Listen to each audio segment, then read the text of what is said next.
Olá, boa noite.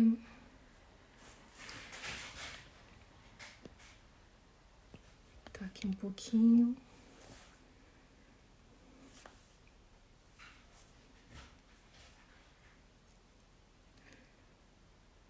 Bom, tá entrando todo mundo ainda. Para quem ainda não me conhece, eu sou a Ludmila Franca-Lipka.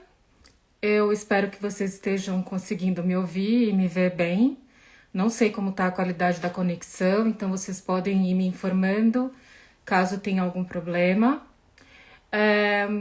Hoje a gente vai ter uma hora Arendt bem especial. A gente vai falar sobre a amizade da Hannah Arendt com Walter Benjamin. E, bom, essa semana completam-se 80 anos, né, do suicídio do Walter Benjamin. E a gente decidiu fazer essa live. Eu, na verdade, já tinha conversado com o Gustavo. Ele já tinha escrito para o nosso blog e a gente achou uma boa ideia fazer a live e coincidiu de ser bem na semana do aniversário de morte do Walter Benjamin, né? Agora no dia 26 de setembro. Então, já tô vendo que tá todo mundo por aqui, já estão me dando feedback que o som tá ok, que a imagem tá ok, né? Boa tarde, né? Para mim já boa noite. Bom, eu vou começar explicando rapidamente sobre o ensaio do da Hannah Arendt sobre o Walter Benjamin, que a gente tem. Eu peguei aqui todos os livros para poder mostrar, dessa vez estou bem organizada. É nesse livro, Homens em Tempos Sombrios, ela escreveu um ensaio sobre o amigo Walter Benjamin, né, que ela conheceu em Berlim através do primeiro marido dela, o Gunther Stern, Gunther Anders, e ele era primo, né, do Gunther Stern. Eles então se conhecem e vão ter uma convivência em Paris durante o exílio muito intensa. O Walter Benjamin é um dos amigos mais queridos da Hannah Arendt e tanto o impacto da obra dele quanto da presença, da amizade dele na vida dela é muito grande, né? E essa amizade, ela foi forjada talvez em uma série de identidades que eles compartilham, né? O ensaio de Homens em Tempos Sombrios, que ela fala sobre o Benjamin, tem uma curiosidade. Ela só conseguiu escrever esse ensaio em alemão. Ela era tão emocionante para ela relatar a convivência, a vida dela, falar do amigo tão querido, né? Que ela só conseguiu fazer isso na língua materna. Então esse ensaio depois foi traduzido, né, para o inglês, foi publicado na revista The New Yorker.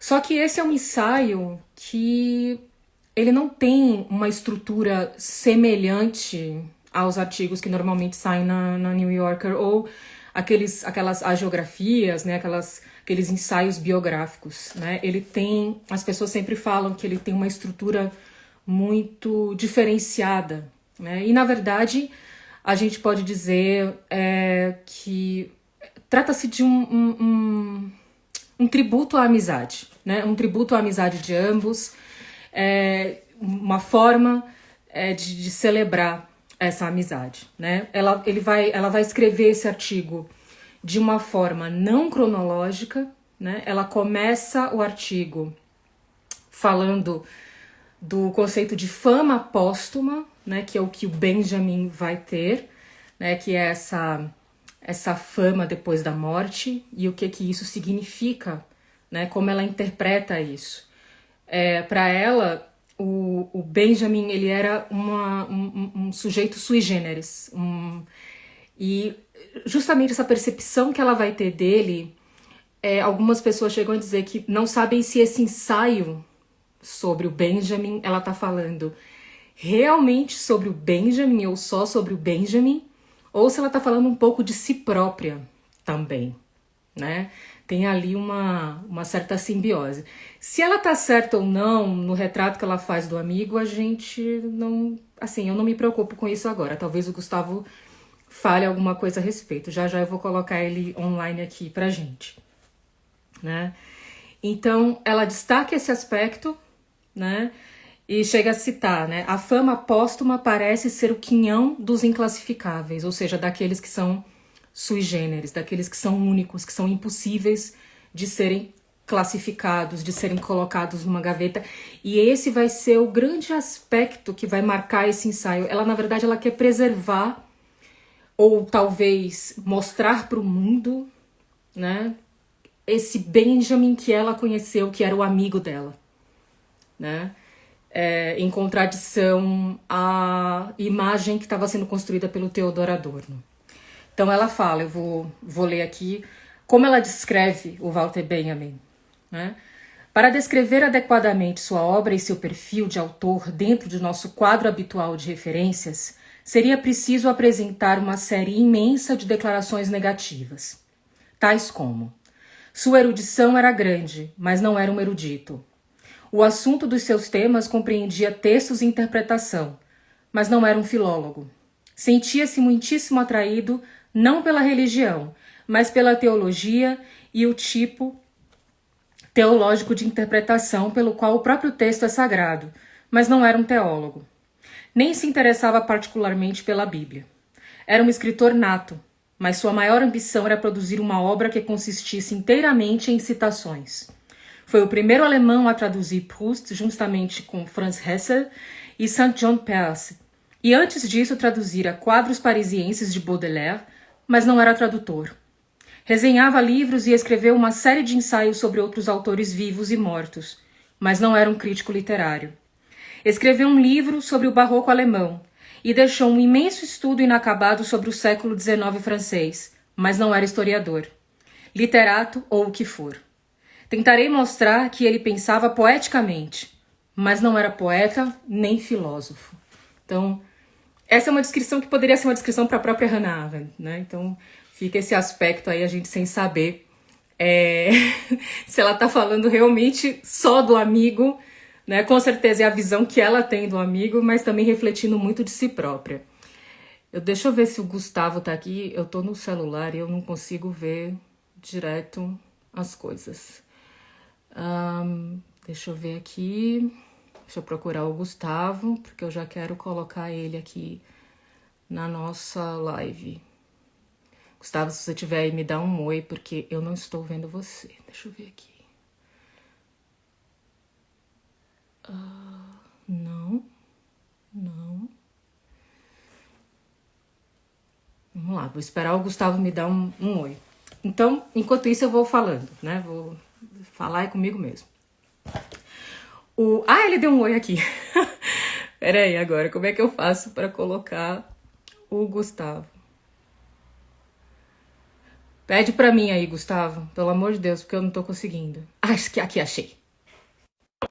Vamos ver se vai funcionar.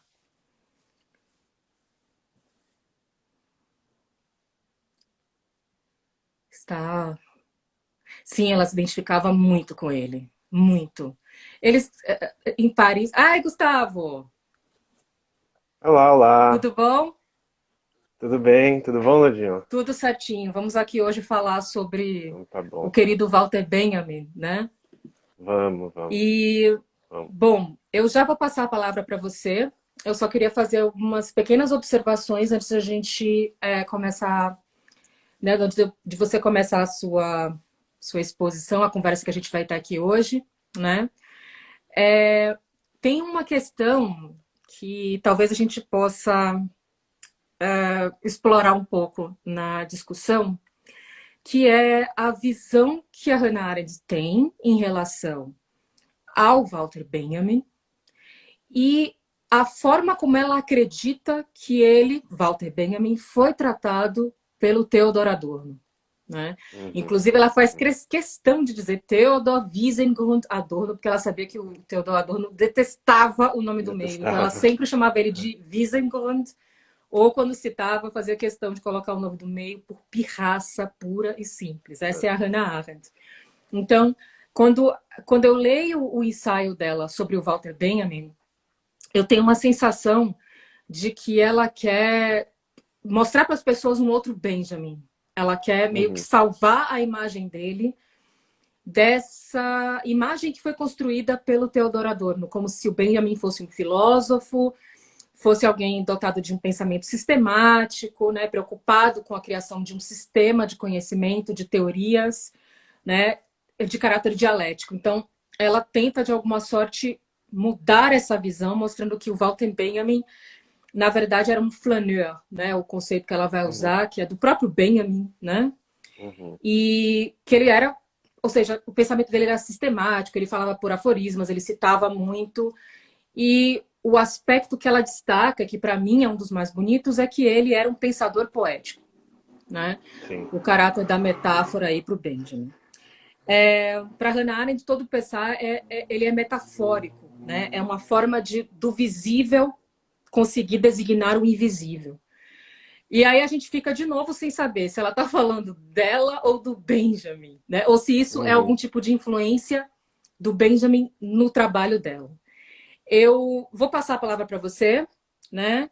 E eu espero que a gente consiga não esclarecer essas coisas, mas que a gente consiga ter um bom papo sobre essa amizade tão bonita, tão especial, que foi a amizade da Hannah Arendt com o Walter Benjamin, que as pessoas tenham a oportunidade de conhecer um pouquinho também desses dois pensadores tão importantes para o século XX, né? Com Uhum. você, Gustavo. Bom, obrigado, Ludmila, obrigado pelo convite. Uma boa tarde, boa noite para você, boa tarde a Obrigada. todos aqui, né, no Brasil. É, eu acho que a melhor forma de começar é pegando esse gancho, né, da relação da Hannah Arendt com o Adorno, na verdade, para falar do Benjamin.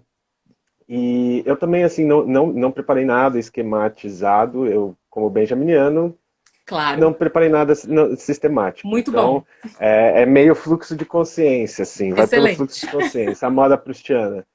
Mas, enfim, eu acho que para mim a coisa mais marcante, antes de tudo, quando a gente lê o Homens em Tempos Sombrios, né, para além da sensibilidade que transparece no texto, né, a gente percebe que é um texto de um investimento muito grande, emocional, né, dela. A partir daí, pensando na história, na biografia do Benjamin, da relação dele com Adorno, eu consigo vislumbrar o porquê da pirraça dela com Adorno. Né?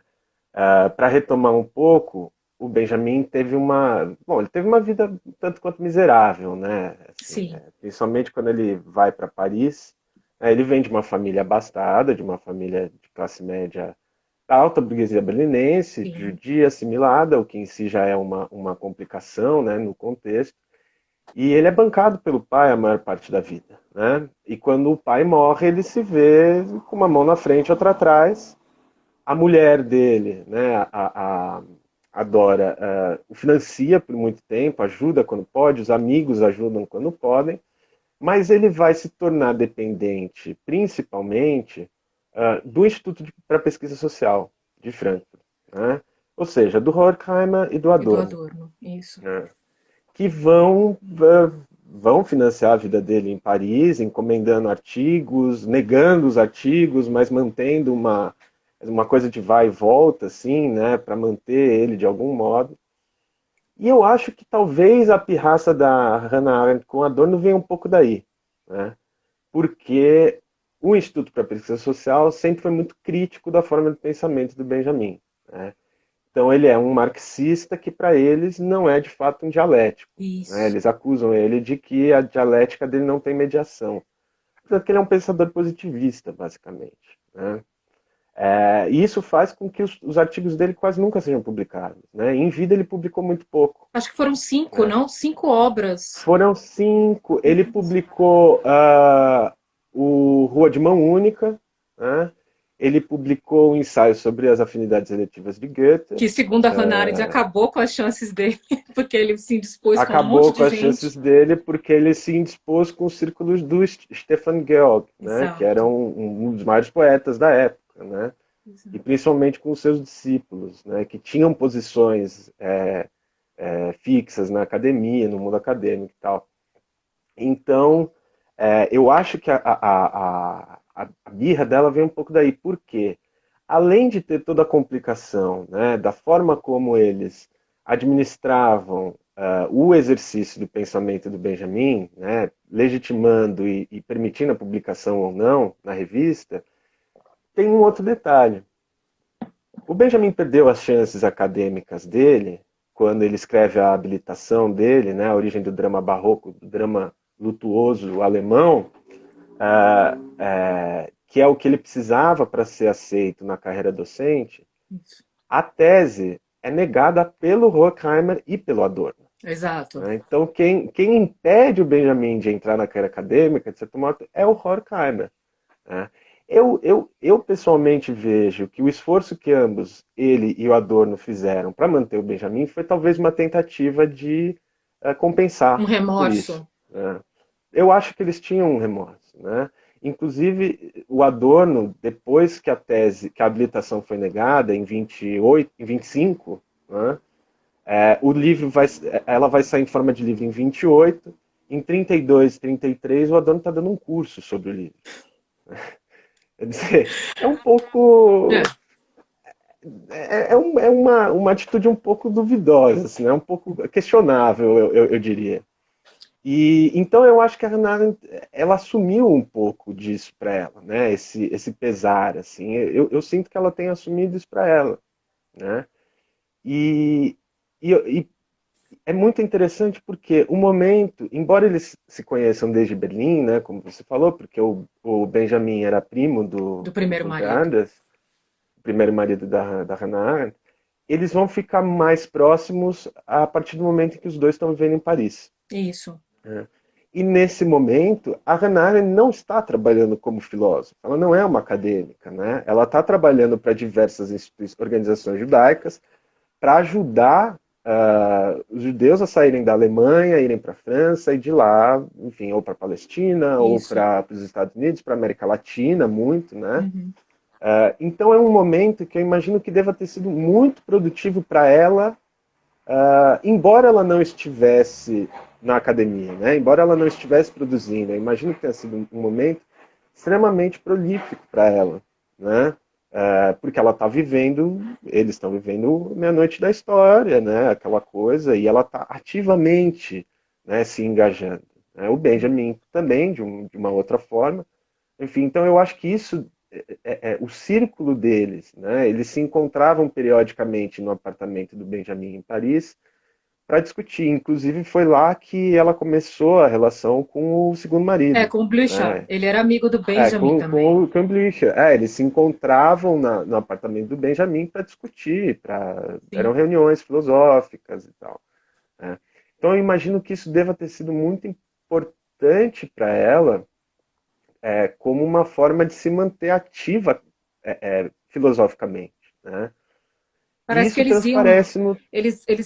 Ela e o Benjamin se encontravam sempre na Biblioteca Nacional de Paris. Parece Uhum, que sempre no uhum, fim da tarde ela aparecia por lá e eles ficavam conversando, enfim, sim, recitando poemas. Tinha uma é, ligação também é, afetiva e intelectual muito grande. Eu acho que o Benjamin tem esse valor para ela também, porque através sim, dele, de alguma maneira, ela se manteve.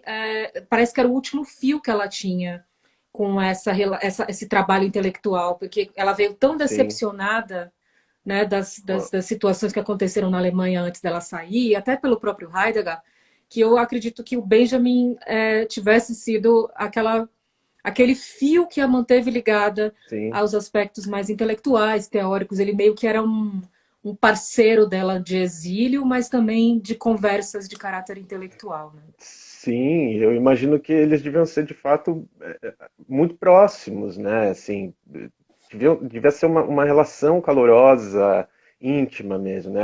É o que fica a impressão, né? Sim, Se você ler as cartas do Benjamin, que ele fala sobre ela, e ele é muito rápido, às vezes, sempre em passagem, mas ele está sempre lendo o que ela escreve, ele fala das discussões que eles têm, e ele fala isso para todos os seus interlocutores, né? O que é muito legal, assim, quer dizer, ela é uma referência afetiva para ele que aparece em todas as conversas dele, exato. né? E ele leu. Então, Ele, eu acho que foi uma das pessoas que primeiro leram o livro dela, que só vai sair nos anos 50, sobre a Rael van Hagen, que ela escreveu em Hagen, Berlim, e ele recomendou o livro para o Scholem.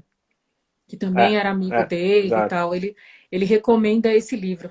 E eu percebo uma coisa, eu não sei se você também. Eu acredito que sim, porque eu acho que essa é a marca Uhum, também do ensaio que ela escreve sobre ele e da forma como ela o enxerga.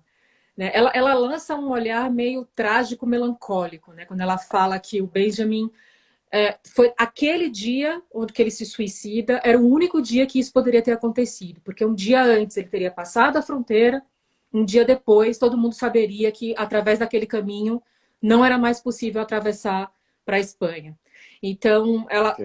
tem ela sempre destaca esse elemento de que, ok, ele desafiou professores e tal, ele foi sabotado de alguma forma, mas existe um conteúdo do azar na vida do Benjamin, que ela faz da história do Corcundinha, né, do Do Corcunda, Corcundinha. né, que assim, que ele é meio que azarado, né, que tem uma coisa É, meio trágica na história dele, né? é, Ela destaca isso muito no ensaio, né, quando ela fala dessa vida. E outra coisa que ela fala também é como o prazer que ele tinha de passear pela cidade, né, uhum, de andar pela cidade, de escrever sobre a cidade, de viver aquele exílio também como uma forma de conhecer, né, Paris, que ele tanto amava, e, sim, enfim, tradutor do sim, Proust, do Baudelaire, ou seja, Paris era meio que um lugar onde ele se sentia em casa, né? sim, sim. E é isso, ele foi tradutor não só de Proust e Baudelaire, mas era um ávido leitor de André Gide, de Balzac, né? Ele leu Hugo, quer dizer, ele era um conhecedor, né? Ela chama ele de littérateur, né? Isso, Ele era um homem das letras, né? E acho que ele se entendia como um crítico literário, né? Embora a Hannah Arendt fale que ele não era, mas ele se via como um homem de letras, né? sim, Ele era essa figura do intelectual que lê e escreve a despeito de qualquer outra coisa, né? E eu acho que isso é muito importante para a relação que eles vão afirmar, né? Quando naquela entrevista, na última entrevista da Hannah Arendt, né, que ela fala que permanece é a língua materna, né? Que é lindo, além de tudo, é muito bonito ela falando.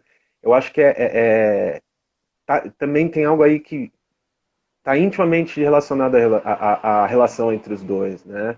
É essa coisa do homem da língua, sim, né? Ela vai falar, ele é o maior, ele vai ser o maior escritor da sua época, né? Ele vai ser o maior alemão da sua época, exato. né? Ele vai ser a pessoa que melhor lê a língua, que melhor escreve a língua, e essa é uma preocupação dele, né? A língua é um problema filosófico, é um problema conceitual. A busca por uma língua que seja, por falta de palavra melhor, mas que seja pura, né? Ou seja, que seja capaz de nomear, que seja capaz de explicitar a coisa na sua imediaticidade pelo nome, né?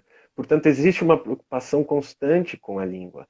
E, de fato, para esses intelectuais judeus, alemães, né, da época, que é o caso do Kafka também, né, quando ela É, fala do Kafka, é ela isso, é compara uma os pessoa dois o que tempo inteiro.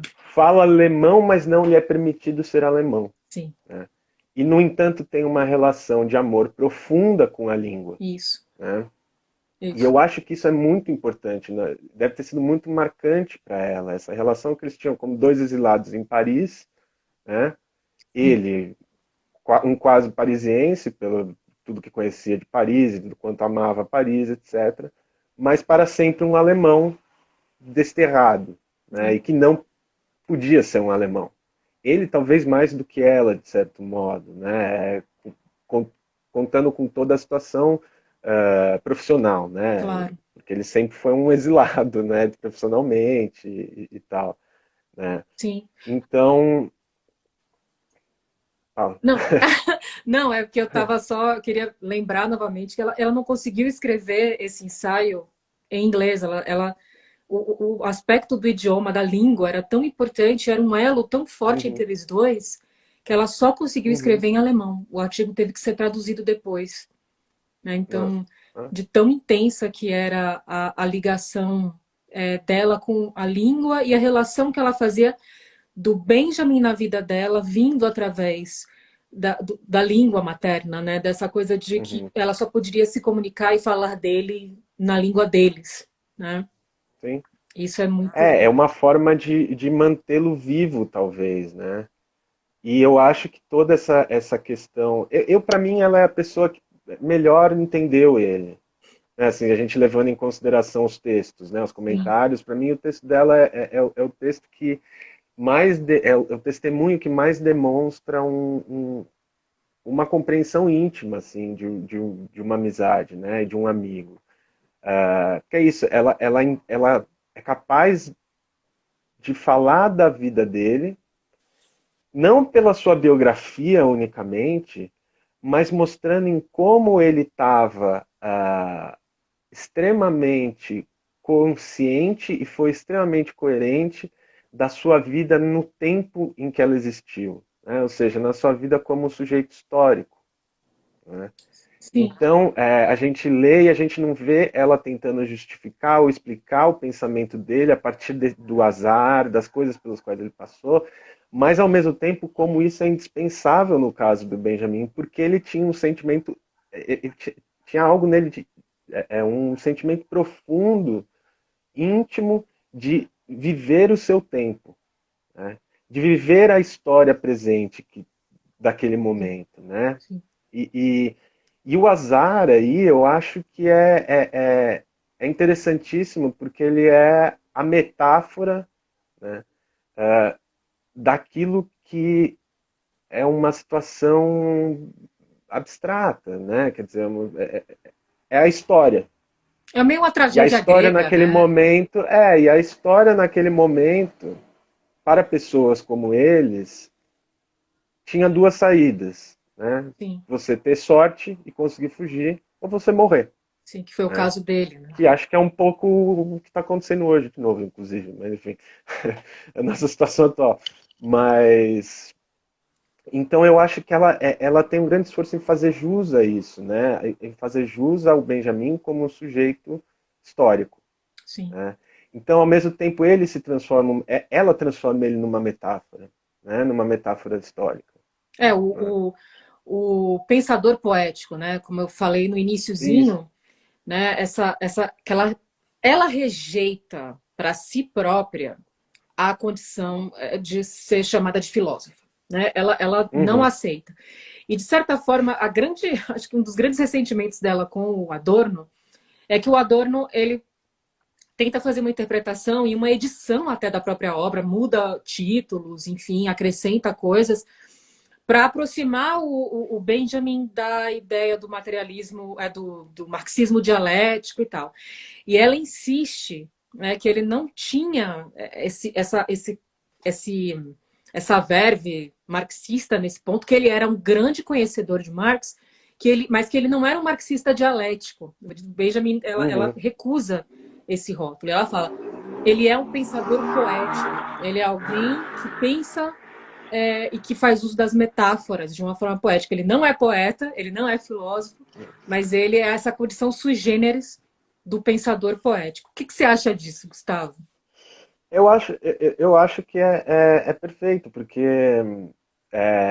eu tenho uma interpretação de Benjamin de que, na verdade, ele foi um péssimo marxista. Essa é a minha interpretação. Assim. Mas foi exatamente por isso que ele contribuiu também, tão bem com o marxismo. Sim, Né? Porque, na medida em que ele vai se preocupar em fugir daquelas leituras mais estanques de Marx, da determinação da economia sobre a cultura, etc., ele acabou expandindo muito algo que está no próprio Marx, que é a não determinação da economia sobre a cultura. Isso tem nas cartas ao Ruger, né, isso. do punho do Marx falando isso, do Engels depois, né, a gente nunca falou que uma coisa determina a outra, etc. Exato. Enfim. Mas eu acho que por isso ele acabou sendo tão um marxista tão Torto. curioso e um marxista torto, assim, né? E eu acho que isso é interessante porque, de fato, o que a gente vê é isso, né? A Hannah Arendt vai ser a primeira editora de Benjamin, né, em Isso. inglês.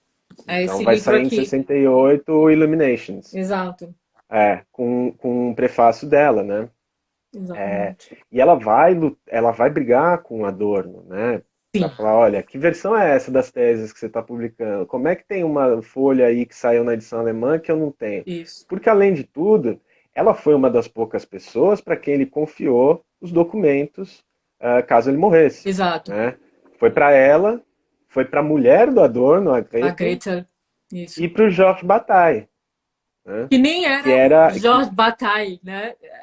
Ele nem é, conhecia. que nem é. Ele trabalhava na Biblioteca Nacional, né? Exato, Eles ficaram amigos, mas o Bataille nem era o Bataille ainda, né? exato, Ele era um funcionário da biblioteca, exatamente. né?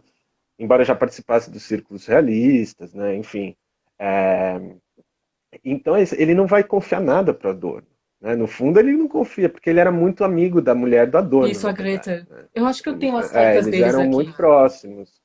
Eles eram amigos muito próximos. Eu não lembro se ela era prima da ex-mulher do Benjamin ou coisa do tipo, mas eles tinham alguma relação cruzada familiar, Eu acho que assim. sim. Eu não lembro também, mas eu acho que tem alguma coisa a ver com a Dora.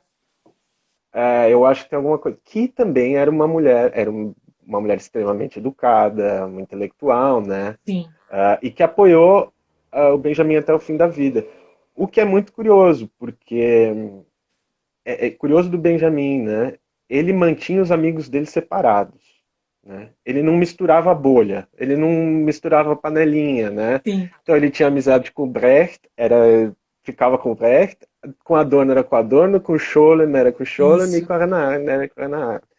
E todos eles se estranhavam, né? Quer dizer, o Adorno detestava a amizade do Benjamin com Brecht, o Scholem mais ainda, e vice-versa, né? Então eles ficavam, cada um tentando puxar o Benjamin para um canto, falando, não, não, eu vou continuar sendo amigo de todo mundo, e pronto. Mas é curioso que chega no fim e é para Hannah Arendt que ele deixa as coisas, né? É para ele é para ela que ele confia os seus próprios documentos. E eu acho que é fundamental a interpretação dela do pensamento do Benjamin. Por isso, porque ela vai falar, ó, tinha essas panelinhas aí do pessoal, meio assim, para falar de uma forma, né, mais coloquial, é meio assim, ó, essa panelinha fica tentando puxar ele para um canto, mas esse cara é inclassificável, não tem, sabe, não dá para ficar falando que é o marxista, o comunista, o rabino, o não sei o quê, Isso. entendeu? Não é assim, ele, como ela, ele pensa sem corrimão, né? Isso. Ele não tem um apoio. O que foi um problema para ele também, porque assim, ele nunca teve alguém que. Ele nunca entrou para uma panelinha definitiva que lhe garantisse a vida, pelo menos, né? Ele Exato, porque dependeu de todos ela os entrou outros. numa panelinha lá em Nova York, né? É, Ela pois teve é. aquele círculo de amigos em Nova York. Mas o problema, assim, o Benjamin, pelos relatos, ele odiava a ideia de ir para os Estados Unidos. Ele tinha Odiava, odiava. verdadeiro horror. Então, ele adiou o máximo que ele pôde, Hum. né? A Arendt tentou convencê-lo, o próprio Adorno, né, que ele deveria ir, porque o ex-marido da Hannah Arendt, o Gunther Anders, ele vai mais cedo, ele acho que 37, 37 ele migra para os Estados Unidos com Uhum. os pais. Mas o Ele vai Benjamin bem ficava cedo. naquela, tipo, não quero ir, porque ele achava que ele ia ser um europeu exótico, que ia ficar sendo É, exibido para os outros, né? Então, é, ele é. resiste E, bastante à ideia, né, de ir para os Estados Unidos. inclusive, ele nunca conseguiu aprender a falar inglês, né? Ele começa a estudar com a Hannah Arendt e com Blücher. Eles vão estudar juntos inglês, né? Isso Eles começam a fazer a aulinha de inglês juntos. E ele nunca aprende inglês, é uma né? rejeição Ele lê, terrível. mas ele diz até que ele tem dificuldade, o que é estranho, como às vezes os alemães têm dificuldade em falar inglês, né? Mas, enfim, mas ele tinha uma grande dificuldade, né? Grande dificuldade e acabou nunca aprendendo. Assim como ele fingia que estudava hebraico e nunca aprendeu, Nunca aprendeu. né? Porque era uma possível panelinha também. Bom, o Sholem me arranja algo lá em Jerusalém, Isso. basta eu aprender a falar hebraico, eu vou. E ele prometia para o Sholem, não, eu vou, aqui eu Isso. retomei estudo do hebraico e tal. E ele não estudava, Nada. ele não. Quer dizer, eu acho que Gastava tudo com obra de essa arte, é com brinquedo, né? Brinquedo brinquedo. infantil, livro Não posso infantil, falar que é nada. outra característica que a Hannah Arendt destaca dele, né? Do Isso. colecionismo. Ele E era um aquele grande ensaio colecionador. lindo dele da infância em Berlim. É, Eu li é, aquele ensaio, eu tenho ele aqui em algum lugar. E, nossa, teve alguns que eu cheguei a chorar. Aquele da, eu não sei, eu não é. lembro como é que tá em português, que é o que ele fala da caixa de letras, né, de Lesekasten, que ele fala da experiência de andar, né, Sim, que você só dá o é, primeiro passo uma vez na vida, né, que é essa, é, né, você pode andar para o resto da vida, mas essa experiência, essa sensação, né, é muito é. bonita. E ela sempre destaca isso. Até quando ela fala do corcundinha, né, que é uma figura infantil, né? As mães falam do corcundinha para os seus filhos, né? Olha, você deixou Uhum. cair o suco, foi o corcundinha que está junto de você, por isso que você está tão desastrado. Ela tem esse É, olhar um pouco, né, de olhar para ele um pouco como uma criança mesmo, né? Que ele era bem é, perdulário, é. né? E nisso também é algo extremamente germânico, né? Extremamente alemão, assim, que é esse afinco com a tradição, né? Sim, E a tradição é outra coisa que liga os dois, né? sim, Porque, assim, são dois pensadores extremamente ligados à sua terra, né? A isso que se chama Alemanha, né? Que é esse monte de povoado. Mas, enfim, são extremamente ligados a isso, conhecem profundamente, sofrem profundamente com a experiência da Primeira Guerra Mundial, Benjamin principalmente, né, sendo mais velho que ela, isso, sofre com isso, sofre com as consequências da Primeira Guerra Mundial para essa ideia da cultura alemã, que era algo que vinha se solidificando, né, de forma problemática, já dada a forma pela qual a Alemanha foi unificada, sim. mas que, enfim, que resistia de algum modo aonde? Nas letras, né, na língua. É, o que Então eles sempre puxam para volta si, para né? isso. Ah, sempre volta para isso, né? E isso envolve o quê? Envolve a, a, a rima do Corcundinha, né, que é uma tradição que vai ser contada Isso, por gerações, que tem a ver com os contos de fadas, que tem a ver aí com as crianças, que tem a ver com o colecionismo, com a isso. miniaturização do mundo, que são coisas que estão eminentemente ligadas à história, à necessidade de se pensar a história. E a história que eles estão pensando, eu acho que a Hannah Arendt também a história a história viva do agora, Isso, né? isso. Então eu acho que eles tinham o que transparece para mim mesmo é que assim é um sentimento profundo de algo que os alia que é puramente afetivo, né? Que pode ser refletido, que pode ser colocado em formas de conceito, mas que vai muito mais na esteira daquilo, né, que ela vai estudar como amor, Isso, né, exato. do que qualquer coisa que possa ser sistematizada ou expressa de modo até expressa por palavras, né? Tanto que é uma das coisas que ela fala no ensaio, né? Sobre ele, a preocupação dele com a língua, com a linguagem, chega ao ponto de falar que assim descobrir o limite da linguagem, emancipando a língua humana, porque porque há um ponto em que a gente deve se calar, que ela não é o suficiente. Isso, Ele até antecipa Wittgenstein, assim, né, de certo modo. perfeito. Né? Exatamente. E, e isso é muito bonito, porque é ao mesmo tempo bonito, porque é comovente, né? Você vê uma pessoa falando da outra assim, mas também porque eu acho que é algo que é essencialmente filosófico. Né? Mesmo no que se silencia. É uma questão que é, essencialmente filosófica, Sim. que é da amizade, né? Mas é, acima de tudo, Isso, do amor entre as pessoas. E esse amor, né, essa filia, né, tomar o termo grego, esse amor na forma de amizade, né, que é um problema filosófico desde a antiguidade.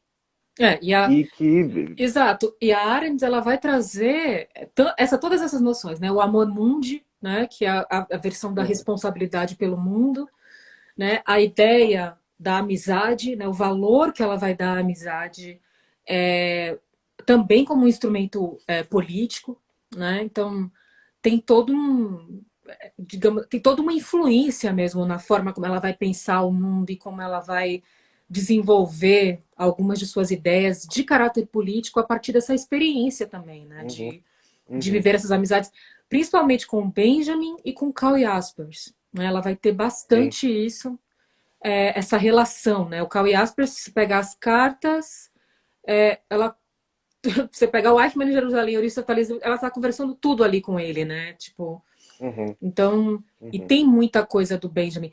Teve, inclusive, se eu não me engano, uma das coisas que ela contestava, o marxismo dialético, que o Adorno queria imputar ao Benjamin, é a ideia das teses sobre o conceito de história. Que ela diz, olha, ele não está sistematizando, ele não está dando conceito. Muito ao contrário, ele fala de um anjo que é empurrado por uma ventania, né? Que ele não consegue se conter, ele só consegue observar e ser jogado para frente, vendo aqueles escombros, que é uhum, uma metáfora, né? sim. É difícil, inclusive, explicar o que ele quer dizer com essa metáfora do anjo. A gente consegue entender, né? Mas não necessariamente trazer e sair colocando em conceitos, é muito complicado. E ela fala que o Adorno, É, inclusive, mudou o título para caber na. Quando ele fala de filosofia da história, na tradução uhum, do inglês, a Hannah é, Arendt ficou revoltada porque disse que o Benjamin não estava fazendo filosofia da história, né? sim, sim. Então tem uma outra coisa também que ela fala, que ele é o caçador de pérolas, né? É, é. Que seria essas pérolas seriam as partes, né, da história, né? E ele, como todo Uhum, colecionador, ele ia lá nas profundezas, mas sem a preocupação de trazer todo o fenômeno. Ele só pegava aquela coisinha pequena, aquela pérola, sim, que seria, digamos assim, como ela fala, né, o original, né? Eu só estou vendo a é. palavra em alemão na minha frente. Mas é que vai lá e coloca aquela pérola numa estantezinha, né? Uhum, E é aquilo, né? Não é uma. Eu não vou teorizar em relação a isso, eu só descobri sim. isso, né? Eu trouxe isso à tona, essa pequena pérola. E essa pérola é uma imagem ao mesmo tempo, né? Exato. Ela é uma imagem. E a pérola é aquela coisa que quando você olha sobre a luz, né? Você vê todas as nuances de diferentes cores, né? Isso. Ela reflete diferentes E cores. é E pequenininha, isso né? é a imagem da mônada do Leibniz, né? Que vai ser fundamental para o Benjamin também, que é aquele cristal de a cristalização da coisa, Isso. né? As coisas como tais, cristalizadas como são em si, né? E eu acho Exatamente. que pro Benjamin é isso. O anjo da história é um pouco isso. Eu gosto de pensar no anjo da história não como uma imagem da história, né? Mas como a história. Aquilo é a história, aquilo não é uma imagem da Sim, história, né? A história é aquilo. sim. E eu acho que esse é o esforço do Benjamin ao longo da sua trajetória, né? Ele constrói imagens, imagens de pensamento. Sim. Porque vale dizer, além de tudo, que para o Benjamin tudo é pensamento, E né? para Arendt também. E as ideias são materiais. Pois é. Então, tudo é pensamento e as ideias são matéria, né? Ô, Gustavo, E diga, é que a gente já está aqui chegando nos 15 minutos finais. Passa rápido, né? tá. Se Passa deixasse, rápido, a gente passa. ficava aqui, acho que umas 3 horas só nesse papo aqui sobre o Benjamin. Mas o Gustavo, gente, o Gustavo está intimado por mim para a gente fazer um podcast só sobre Arendt e Benjamin. Ele está me enrolando. Eu consegui trazer ele para fazer essa live e agora é com vocês ficarem pressionando ele. Vou deixar o Instagram dele aí, marquei ele em todas as coisas, vocês ficam lá pressionando. Ó, fazer lá o Não, vamos fazer. podcast lá Vamos, com a vamos, Ludmilla sobre o Benjamin, que a vamos, gente quer saber mais dessa história. vamos fazer. O Gustavo ele tá fazendo, ele é editor de uma editor de uma editora é meio estranho, né? Da Sob Influência Edições. E eles estão com um projeto agora, porque esse ano são os 80 anos de morte do Benjamin. E tem um projeto chamado Walter Benjamin está morto, que o Gustavo está coordenando com o pessoal da Sob Influência. Eu queria que você falasse um pouquinho sobre isso, Gustavo, porque eu acho que tem muita gente que se interessa por conhecer um pouco do Benjamin. Uhum. Tem algum artigo que vocês estão publicando, tem coisas que vocês estão publicando que, inclusive, que são inéditas, traduções inéditas. Eu queria que você falasse um Sim, pouquinho sobre isso, antes da gente partir sim, para o final. claro, claro, claro, obrigado. Bom, então, a Sob Influência Edições começou esse ano e a gente está com esse projeto agora, é um projeto, uma campanha de financiamento coletivo, para publicar 16 textos inéditos em português do Benjamin. Olha. Né? Então, eu sou editor, um dos editores, né, e eu tô, fui responsável pela organização e tradução dos textos, né? É um livro dividido em 5 sessões temáticas: arte, história, crítica, política e teoria do conhecimento, que visa, não é um livro fácil, tá? Não é um livro, não são leituras fáceis porque são fragmentos. Então são textos tirados das obras escolhidas do alemão, né? Que foram selecionadas para tentar contribuir com uma discussão que já é bem consolidada no Brasil. O Brasil tem benjaminianos de destaque Sim, internacional, é um país importante para o estudo da obra do Benjamin, né? isso. Mas também nós entendemos que começa a existir uma certa um certo engessamento, assim, de girar em torno de textos como a obra de arte, as próprias teses sobre o conceito de Sim, história, o narrador, né, que são evidentemente centrais, porém, assim, como que a gente expande para além disso? claro. Então a gente dividiu o livro nessas 5 sessões, né, que são temas em torno dos quais nós consideramos que gira a obra do Benjamin, né? Inclusive, teoria do conhecimento é um tema pouco explorado aqui, né, Verdade. no Benjamin. Então a gente fez questão de colocar isso. Tem 4 fragmentos assim bem curtinhos sobre isso. E a ideia é essa, né? Então vocês podem depois conferir pelo Instagram, né? @sob influência. Lá vocês encontram as informações sobre o livro, sobre a campanha de financiamento. Tem A gente tem previsão para sair o livro, 24 Gustavo? dias. Então, o livro, a previsão é final de novembro, começo de dezembro, os envios. Né? A gente tem ainda pouco menos de um mês de campanha de Sim, financiamento coletivo.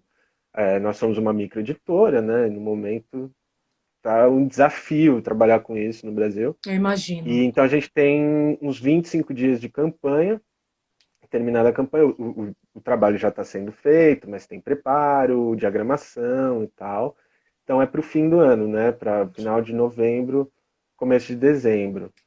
E é isso, eu acho que são textos que, inclusive, para quem se interessa principalmente por história, que acho que é um eixo mais que a gente trabalha aqui, e mesmo para os arentianos que trabalham com isso, tem uma seleção muito legal lá, são as Paralipomenas, as teses sobre o conceito de história. São vários fragmentos, anotações dele sobre o texto, sobre o conceito de história, né? Eu tô esperando aí, E ó. Tipo, já não tô nem você vai aguentando. receber o seu. Ah, E, e é isso. É essa a ideia, né? que ótimo. De Então, trazer, expandir um pouco a referência sobre Benjamin. Assim, eu vou tá deixar, mais. pessoal, eu vou deixar o Instagram da editora, eu vou marcar tanto numa postagem, quanto vou deixar também informação sobre a campanha que eles estão fazendo. A gente já divulgou no Facebook, a gente já divulgou no Twitter. Vou fazer uma Já, divulgação obrigado, inclusive, no pela Instagram. divulgação. Não, porque assim, não só pelo afeto da Hannah Arendt, pelo Benjamin, né? Uhum. Mas eu, particularmente, eu gosto muito da leitura que ela faz do Benjamin. Sou suspeita, mas eu gosto muito da leitura que ela faz e eu percebo que tem muitas ligações da forma como a Hannah Arendt trata determinados assuntos por conta dessa influência do Benjamin. Né? Então, assim, eu não sou especialista nele, né? Sou diletante, benjaminiana diletante, vamos dizer assim, mas eu consigo perceber essa influência. Então, eu acho que quando a gente consegue ampliar o debate sobre outros temas do Benjamin, a gente também abre a possibilidade de compreensão das obras da Hannah Arendt, porque Exato, assim como exato. ele, ela não era uma pensadora sistemática. Então, Uhum, a gente vive aí, né, se batendo com autores que não têm um pensamento sistemático, que têm ideias profundas, mas a gente tem que uhum. sair meio que nesse quebra-cabeça, construindo alguma coisa. Então, eu acredito que quando a gente consegue ir nessas essências, né, de quem dialogou com ela, ou de quem ela continuou dialogando mesmo depois de morto, que foi o Benjamin, o próprio Karl Jaspers, a gente consegue perceber consegue compreender muito do pensamento da própria Hannah Arendt. Eu tenho aqui que eu consegui esse DVD é uma é um DVD A que palestra, né? isso quando ela, A ela palestra dela na lança Goethe House. o Iluminações. Uhum, E aqui tem o vídeo, só que ele tá sem legenda, né? tá. E quem sabe um dia a gente consegue traduzir isso, porque ela fala bastante sobre o Benjamin, você vê o orgulho dela segurando, né? Era o que eu ia falar. Ela segura o livro, né? Ela falou, eu queria pôr ele na. Tinha que ter a foto dele na capa, alguma coisa assim, Isso, né? Ela fala. exatamente, que ela É, tinha que. é bem bonito. É muito bonito É isso, muito a bonito. felicidade Por- dela trazendo o Porque eu livro do acho que. amigo, né? Eu acho que no fim, a amizade deles foi algo que resumiu, ou foi a consolidação daquilo que ela entende como política, né? Que é viver junto, né? Bom, eu não sou arentiano, mas como eu entendo, né? Que a Sim, política é como viver junto, né? sim, E viver junto em amizade é o que pode haver de mais político, né? exato. É o que há de mais político na sua forma mais restauradora ou redentora, para usar um termo benjaminiano, Exatamente. né? Às vezes são duas pessoas, e aí voltando o tanto como isso é filosófico, assim, né? Tanto quanto isso é filosófico, que é voltar lá para o Montaigne, né? Assim, para os seus ensaios e para sua relação com o Lavoisier, né? Uma amizade não tem hierarquia, ela não tem explicação, ela não tem favor e ela não tem obrigado. Ela é a união de duas almas, Exato. né? E eu acho Exatamente. que é um pouco isso, assim. E os dois viveram isso filosoficamente, e ela a posteriori na tentativa de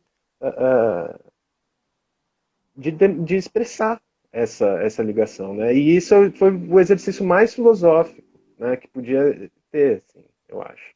Sim, Né? Por é um isso que exercício filosófico é autêntico, comovente. né? É, é isso. É isso. Literalmente o amor pela sabedoria, o amor, né, da filia pelo, pelo, Pelo pelo outro, outro. pelo mundo, né?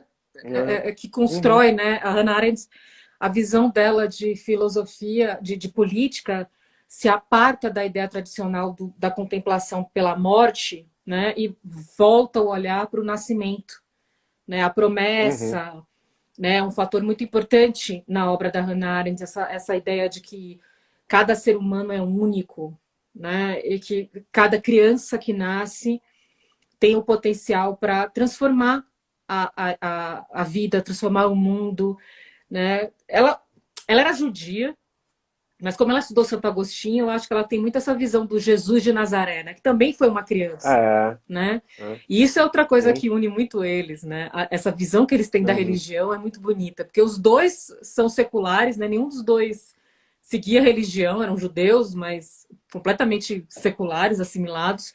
sim, Mas eles conseguem olhar para esses fundamentos religiosos e fazer uma espécie de interpretação para a vida que é muito bonito, é poético, né? A gente sempre acaba é voltando para isso, né? Eu é particularmente um anseio, né? isso, Eles encontram resposta a um anseio de precisar viver, né? Benjamin também, como judeu, é um judeu, mas que usa a figura da apocatastasis de Orígenes, né? A ideia de que é uma ideia cristã, né? Um conceito cristão de que vai ser todo mundo absolvido no dia final, vai todo mundo para o paraíso, né? Assim, exato, e eu acho que eles encontram aí essa resposta. E isso tudo é isso, é um sentimento profundo, assim. Não é muito explicável, parece, né? Não é racional, é da ordem do desejo, sim, de desejar poder viver, sim, né? sim. Poder viver.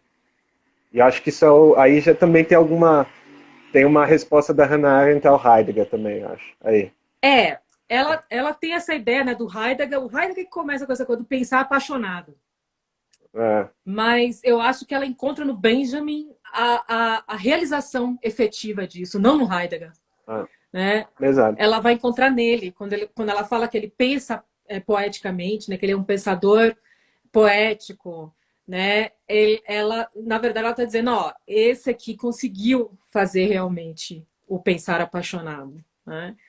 É. E eu não sei, até alguns, inclusive, criticam, dizem que é uma leitura dela, do Benjamin, influenciada pelo Heidegger, que isso é uma coisa muito particular dela, que não tem muito como provar. Mas só como eu disse no início, eu não estou muito preocupada em saber se ela estava certa ou se ela estava errada. É, Né? Enfim, eu acho que são leituras, eu acho que é bem interessante. Eu, inclusive, gosto muito mais da leitura dela do que a do Adorno. Eu tenho uma birra com o eu Adorno também. terrível. Eu Peguei o também. ranço da Hannah Arendt, sabe? Tipo, o horror do É. Adorno. Então, mas dá, é um pouco duvidoso, assim, o que ele faz, né, com o Sim, Benjamin. Assim. E o Benjamin, no fim, foi o mentor dele, né? sim, Quer dizer, grande parte do trabalho do Adorno não existiria se não se fosse o não fosse o Benjamin. Benjamin. Né? Então, acho que ele Exatamente. tentou compensar e tal, mas nesse rol de amizades, assim, eu acho que, sem dúvida, foi um pouco duvidoso, assim, É, o que eu ele também fez. tenho essa sensação e eu acho que quando a gente lê esse tributo à amizade, né, esse tributo que ela faz ao amigo no Homens em Tempos Sombrios, eu acho que fica muito claro isso. Ela quer dizer, olha, o Benjamin não é isso que o Adorno está dizendo. Né? Não se É, prendam a essa imagem. Porque é interessante que depois que o Benjamin morre, meio que o Adorno toma conta desse legado, né, do Benjamin. E aí é como. parece meio uma culpa, né? É! Só que Parece aí um ele. pouco uma culpa. Exato. E aí ele fica meio que com a palavra para determinar quem é o Benjamin. Né? Eu acho que ela quer É, reivindicar isso como amiga, mas também pela preocupação que ela tem de preservar, porque ela sabia que o legado. Não, o Benjamin, você sabe melhor do que eu, morreu com 48 anos ele tinha, né? 48. E 48. ele carregando aquela mala super pesada de escritos, né? Que no final das contas acabou se É, perdendo, porque ele ainda não era Benjamin. hum, Ele foi só é. um alemão que morreu na fronteira, O alemão que morreu, né? né? Então, mas ele ficava carregando aquilo e a preocupação que ele tinha, né, do legado, dos escritos dele. A Hannah Arendt chega até a falar, né? Parece que ele sabia que ele não ia, né, viver aquilo em É, vida, mas ele queria preservar o legado dele. é. Então tem toda Era essa. a única coisa que ele teve a vida toda, Exato, né? né? Os Foi a escritos e a única coisa que ele biblioteca teve. e a coleção de Ah, e brinquedos. não por acaso o filho dele, o Stefan, Uhum. se torna livreiro, né? É, Se tornou um livreiro, né? O que acho que foi uma forma de manter a memória do pai também, né? Assim, o pai com quem ele perdeu o contato muito cedo, sim, porque eles fogem, né? Depois eles vão para Inglaterra e tal. Mas é interessante, tá? A única coisa que ele teve a vida inteira foi foi a língua. E eu acho que é isso, ela tenta fazer jus a isso, né? Porque é também o que ela tem. exato. Né? E E isso ela é muito reforça bonito, isso. é muito comovente, né? Assim, é um respeito, um amor e uma admiração muito grande que acho que ele também teria, né? Se tivesse vivido, se fosse o contrário, também seria verdadeiro. Se não tivesse sido esse infortúnio, né? O azar, como Se não fosse o se Corcundinha. não fosse o Né? Corcundinha para. E parece que foi só porque houve o suicídio do Benjamin que deixaram as pessoas que estavam Deixaram as com pessoas ele passar. passarem, né? Foram as últimas pessoas que conseguiram passar. Assustaram, né? As autoridades ficaram meio assustadas e decidiram reabrir tudo. Ai. Gustavo, a gente tem 1 minuto, porque aqui o Instagram ele corta Ele corta. quando a gente fecha a 1 hora. Eu queria te agradecer imensamente por essa conversa, né? Rica, que passou muito rápido, porque a gente conversou sobre tantas coisas incríveis, mas num ritmo tão gostoso mesmo, né? O papo fluiu e eu acho que as pessoas É. todas gostaram muito e te dizer que você está intimado para a gente fazer o Estou podcast. intimada. Não, vamos fazer e agradecer rapidinho também ao convite, tanto de hoje quanto a intimação do podcast. Mas agradecer a todos que compareceram também. Foi muito gostoso, muito bom e acho muito importante também. Então tá, gente, até a próxima semana e fiquem ligados que eu vou divulgar o site da Sob Influência com o crowdfunding, foi o lançamento coletivo do livro do Benjamin. Um beijo a todos e uma Confiram ótima lá. semana.